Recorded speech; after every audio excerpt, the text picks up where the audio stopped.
กะสบายดีทุกคนเนาะคลิปนี้เฮาสิพามาซื้อเครื่องใน Shopee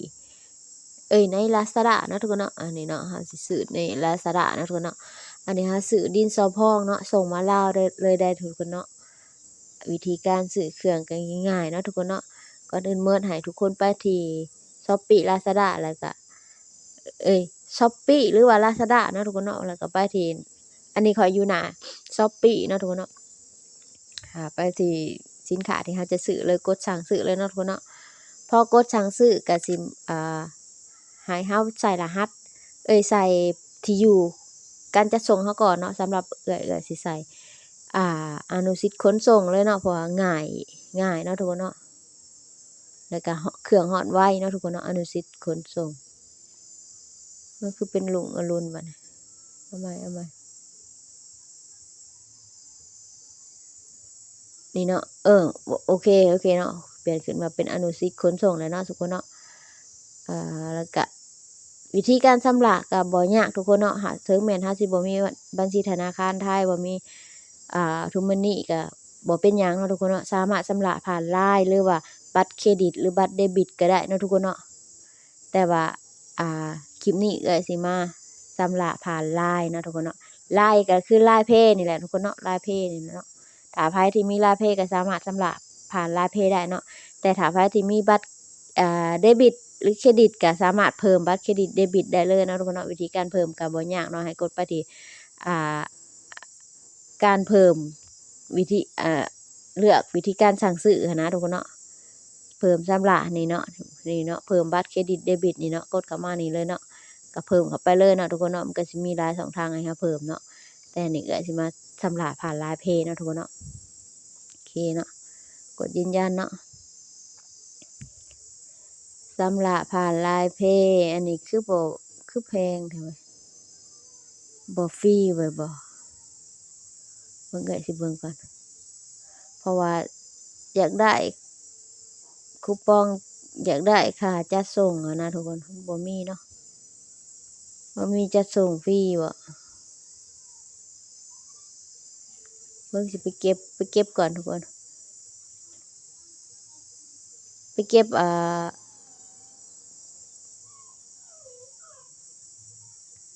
จัดส่งฟรีซะก่อนเนาะทุกคนเนาะเพราะว่าจั่งสิได้ลดค่าใช้จ่ายเราไปแหน่นะทุกคนเนาะไปเก็บคูปองก่อนเนาะ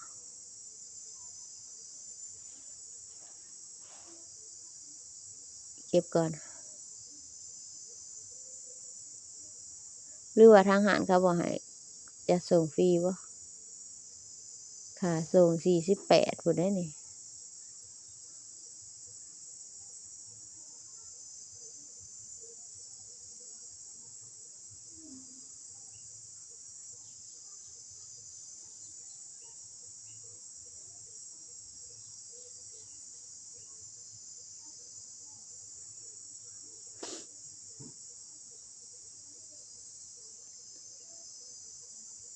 เบิ่งสิมาเบิ่งตัวนี้ค่าส่งมันคือแพง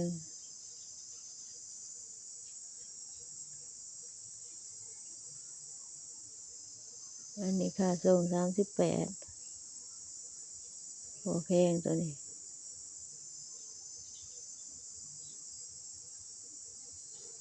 แต่มันบ่ฮอด1กิโล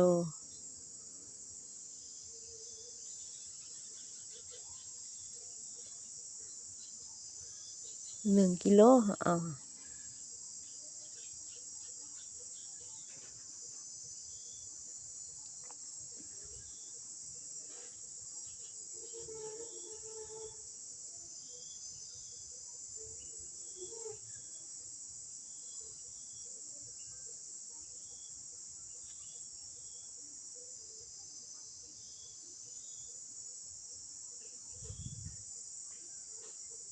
48นี่ค่ะ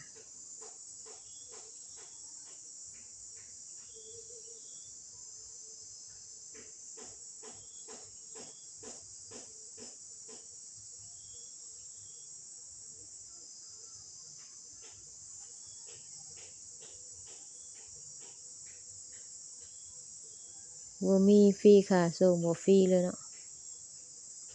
สิไปเฮ็ดได้จั่งสิได้ จัดส่งฟรีเลยนะ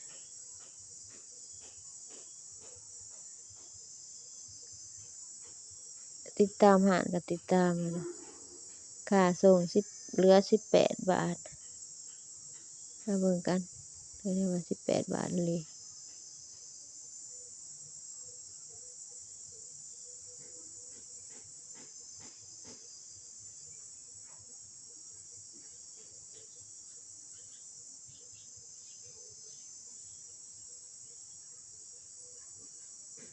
อินเทอร์เน็ตก็อยากสะเนี่ยทุกคนเนาะ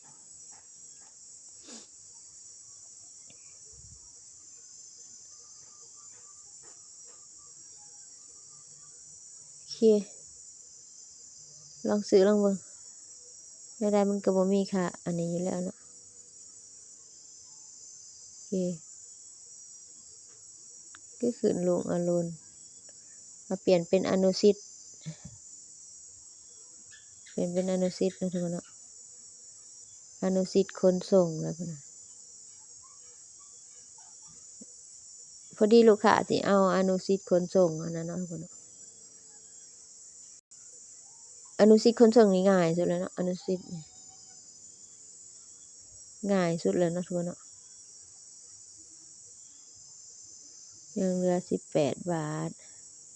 โอเคมันก็ได้ค่ะส่วนลดเลยทุกคนเนาะส่วนลดค่าจัดส่งค่าสั่งซื้อค่าเหลือ18 บาทโอเคสิเบิ่งว่าลดเท่าไหร่กดเบิ่งบ่ได้บ่นี่หรือเน็ตเฮาบ่ดี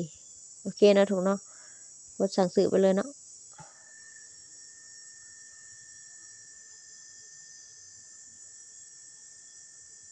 โอเคสำหรับเงินแล้วเรียบร้อยแล้วทุกคนเนาะเพราะว่ามันเด้งไปที่ไลน์ตัวหน้าข้อยแล้วเนาะเฮาก็มาเบิ่งกันเลยทุกเนาะดูคำสั่งซื้อเนาะนี่เนาะทุกคนเนาะก็สิขึ้นแบบนี้เลยเนาะสามารถเปลี่ยนได้นะทุกคนเนาะณตอนที่เขายังบ่ได้ส่งเครื่องเนาะเครื่องสิฮอดประมาณวันที่27ถึง29มีนาเนาะทุกคนเนาะโอเคนะทุกคนเนาะก็เป็นการที่เสร็จสิ้นเนาะกดยืนยันก่อนก็ได้เนาะเพื่อให้คอนเฟิร์มว่าเอาแท้นะทุกคนเนาะยืนยันเนาะเพิ่นส่งมาแบบนี้ว่ายืนยันเฮาก็ยืนยันเนาะกดยืนยันสำเร็จโอเคแล้วก็รอเพิ่นจัดส่งเนาะเฮาก็เขาก็สิบอกเฮาว่าจะได้รับของภายในวันที่27ถึงวันที่29มีนาเนาะก็บ่เฮิงทุกคนเนาะ1 กิโลโอเคเนาะทุกคนเนาะโอเคจังได๋ก็ตามเนาะฝากกดไลค์กด Subscribe กดติดตามให้เด้อสบายดี